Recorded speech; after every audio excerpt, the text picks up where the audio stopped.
Good evening, ladies and gentlemen.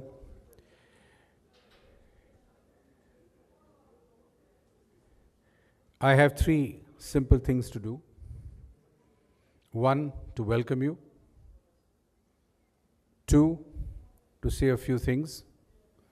And three, to try and put a little light on why we are all here and what we are planning to do over the next 3 to 4 days. Firstly, a very warm welcome to all of you in this extremely wet Goa. Some of you got delayed, some of you are wet, but I'm sure you're going to enjoy the quality of the debate that's going to take place. At the outset, let me thank the very eminent speakers who have taken time out and have come all the way down. We're always grateful to people who take time out. It also shows their commitment to a very important aspect of India's development and growth. And that is in the context of the cerebral vision and the ideas that are generated from conclaves such as this, which are then put forward before the rest of the country, before the policymakers, the regulators, and especially the regulators and policymakers who've been coming and listening in and sometimes sharing their thoughts with the industry stakeholders. This is the 15th such event. And the challenge that we have as organizers is that every year we have to come out with something different. You can't have yesterday's narrative today. It's a fast changing world. Lots of things are happening, and the narrative itself is changing, and the event here has to keep pace with that narrative to become and remain relevant. So a warm welcome to all of you, especially to the regulators, especially to the policymakers, as well as a very warm welcome to members of the judiciary who are going to be with us, who are already here with us, and some others who are joining us, and other people from the political space, ministers, policymakers. I can go on, but more importantly and most importantly, stakeholders and all those who have a stake in India's power sector, and I have broadened it to say India's infrastructure sector. Now, coming to the thoughts for this year's theme. If you remember, some of you attended, 2 years ago, the theme we had was public good versus private profit. Then we had a theme that it's an interdependent world. Then we had a theme, democracy versus development, where you have so many different voices asking for so many different things. How do you develop? In which direction do you develop? And this year's theme is, can India afford an unequal society? And to look at the concept of unequal society, my job as the introducer is to provoke thought, provoke your minds, and perhaps to some extent create an environment where new ideas can come out over the next couple of days. If you go back into history, was it an equal or unequal society? The Mauryan Empire was one of the world's largest at its time. The society was essentially not equal. The social structure was not designed to be equal. The divine right of the Vaishyas in the Arthashastra talks in 350 BC. Usury is the Vaishya's right. The Manusmriti goes further and suggests a sliding scale of interest rates 2% per month for Brahmins, 3% for Kshatriyas, 4% for Vaishyas, 5% for Shudras. And on an annual basis, the Brahmin was to pay 24% interest and the Dalit 60%.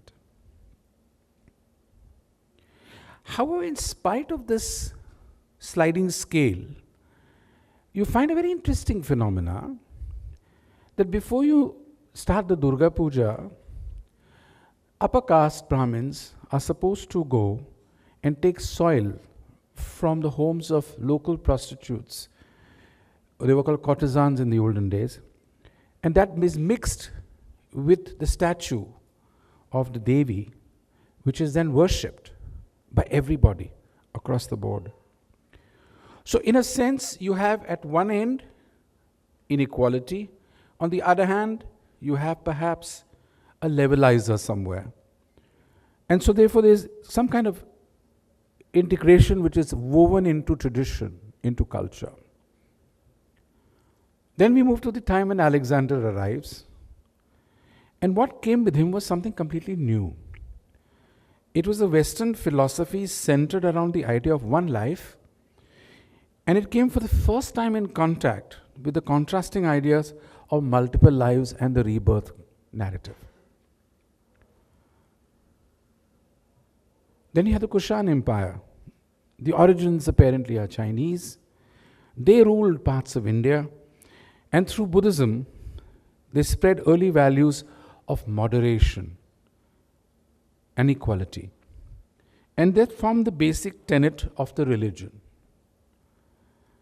And then you find the narrative again changing with the arrival of St. Thomas in 52 AD, where in the beginning of evangelism, the idea of punishment and reward for compliance or non-compliance was brought along with the concept of the judgment day.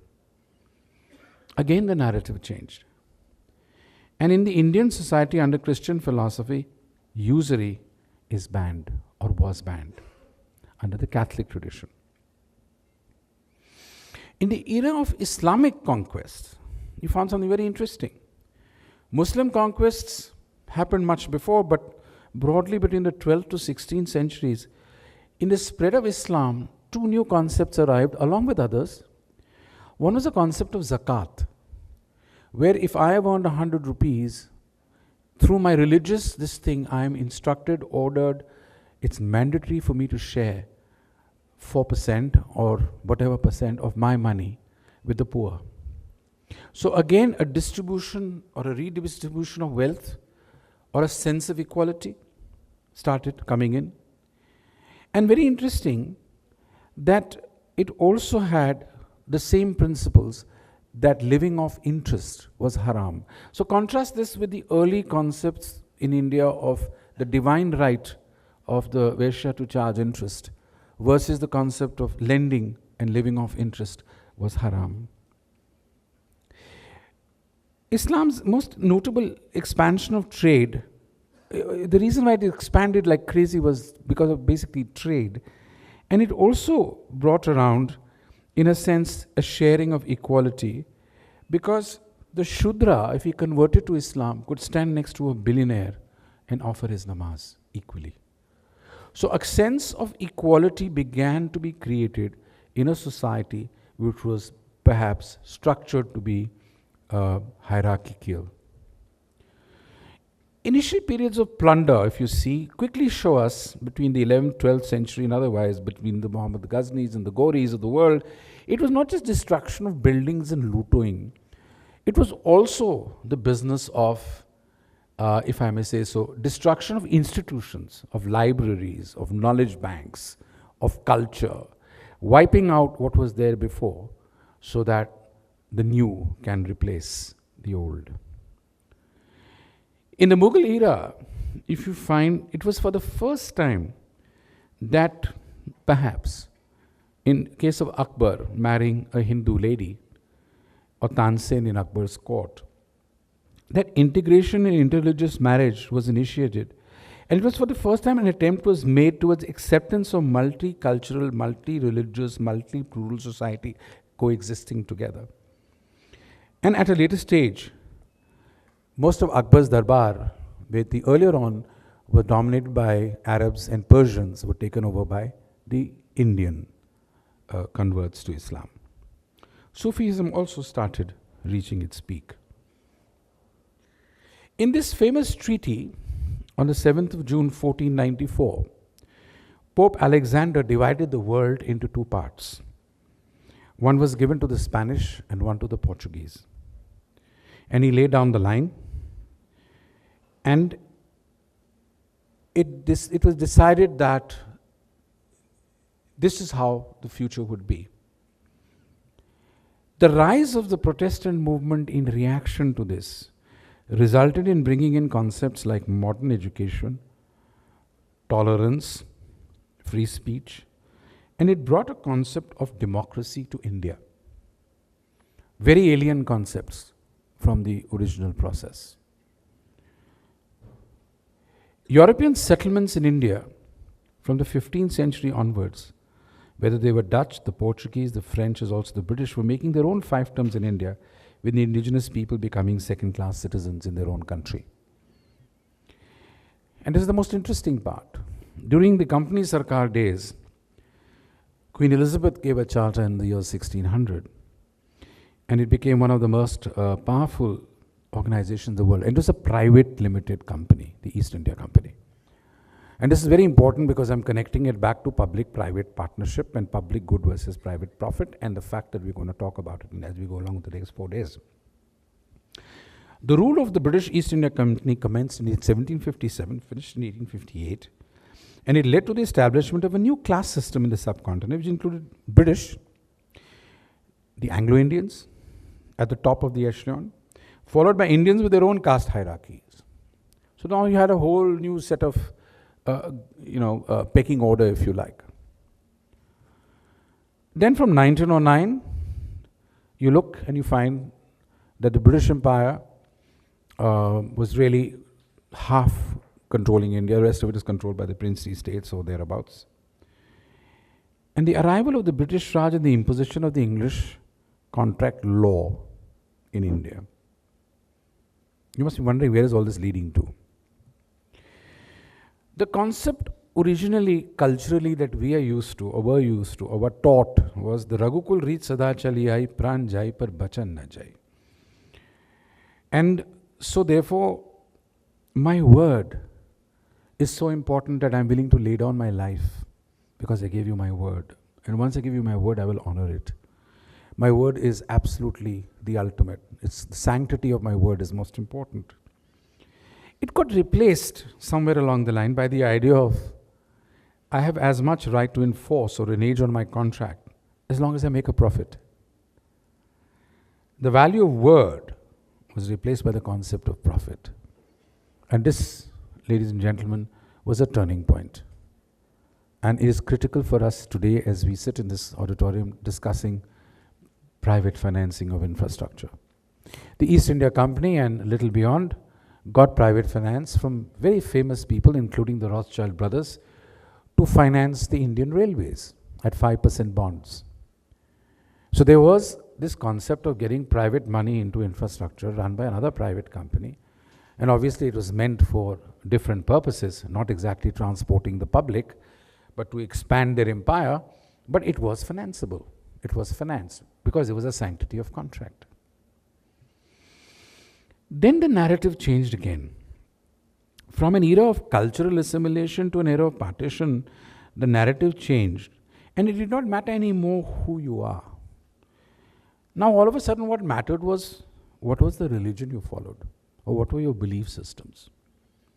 So the narrative changed again.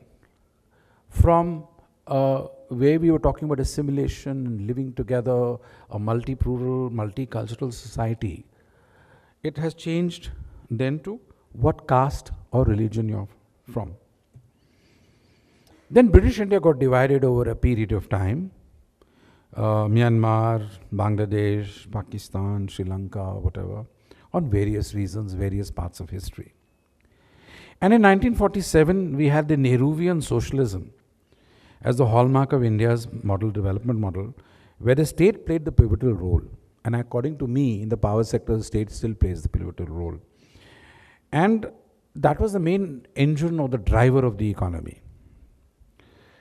However, increase in population and rising aspiration, thanks to electronic media, thanks to education, thanks to movement of people from rural Indias to cities, the level of the gap between aspirations and being able to meet those aspirations widened, and the level of frustration has increased. It's very interesting. I found this fascinating. Jinnah, the so-called founder of Pakistan, in a landmark inaugural address before Pakistan's Constituent Assembly, on August 11, 1947, declared that in the course of time, Hindus would cease to be Hindus and Muslims would cease to be Muslims, not in the religious sense, because that is their personal faith of each individual, but in the political sense as citizens of the state. I think this is very relevant for us to ponder today before we delve into the micro issues that bedevil our power sector and infrastructure. So religion, very clearly in his mind, was a personal matter. About a year later, in its commentary on his death, Time magazine lamented, the inflammatory preachings of Jinnah, the agitator, would live on, but occasionally restrained hand of Jinnah, the politician, had been removed. And the rest, as we know, is history. So what is Bharatiyata in today's context? Is it the narrative on the cusp of change again? Does the Narendra Modi's stupendous victory signify something more than a mere change in government? The idea of India, is it its ideal shape? Sabka Saath, Sabka Vikas as the new mantra of equality. Interesting quick slide on, can India have an equal society without equal representation? This brings us to 2006, not very, very long ago. The CSDS did a survey on the social profile of New Delhi's media elite.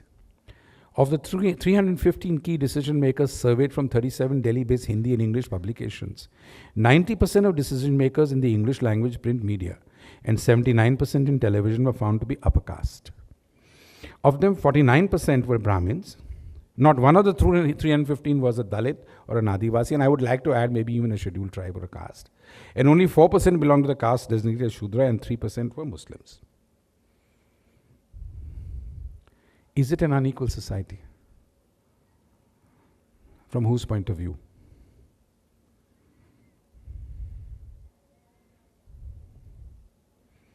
The depleting resources of the state necessitated more of private investments in public utilities, and this has resulted in the creation of what we call the PPP model. And the debate between public good versus private profit. The importance of sanctity of contract is supreme, especially in capital-intensive long-term projects such as infrastructure. Now we have come again to another crossroad. We want private sector, but we don't know how to deal with them anymore. Why? Case study 1. The Delhi Airport Metro Express Private Limited was awarded a contract in 2008 and they bailed out in 2013. It was supposed to be a 25-year concession, if I'm not wrong. So something went wrong. All right, maybe that's an aberration. We have people here from Adani and Tatas. The Ultra Mega Power project, 4 billion apiece, single bid, contract awarded, bid accepted, projects built, financed and built, PPA signed. After the projects were set up, developers approached CRC. CRC ruling says there is neither force majeure nor change in law. However, the CRC allowed compensation, and we'll get into nuts and bolts of that in the PPP session. So, 5 states that purchased power from these plants subsequently, as we go to the press, have gone and appealed against that order. This verdict has opened a Pandora's box now, because every long-term contract has lost its sanctity as far as the perception of the private investor is concerned. So now, as citizens of this country, as policymakers and regulators, we have a new challenge. How do we get the private sector back in the billions and billions and billions of dollars required to build our infrastructure? And that's the challenge. And that's not going to come from the bureaucrats.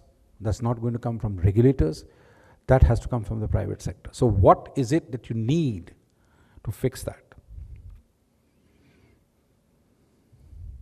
The core lessons from these two cases and the way forward. And that's the third part of what I'm going to say as I conclude, that over the next 2 days, we are looking at issues like, can India afford an unequal society, sanctity of contract, rule of law, democracy versus development, managing fuel supply and price uncertainty, strategies for successful distribution reforms, transnational trade of electricity, geopolitics of energy security, issues in PPP, power, telecom, other infrastructure, future of hydropower in India, transparency, competition, and consumer choice, need of the hour. Ladies and gentlemen, I think we have a pretty busy agenda. So let me not take more time and to invite our panel speakers up. And I'm going to hand over the moderation to Surbhi from Times Now. Surbhi, if you're around, can you please step up and take over the session? And I'm going to request all our panelists to please come up.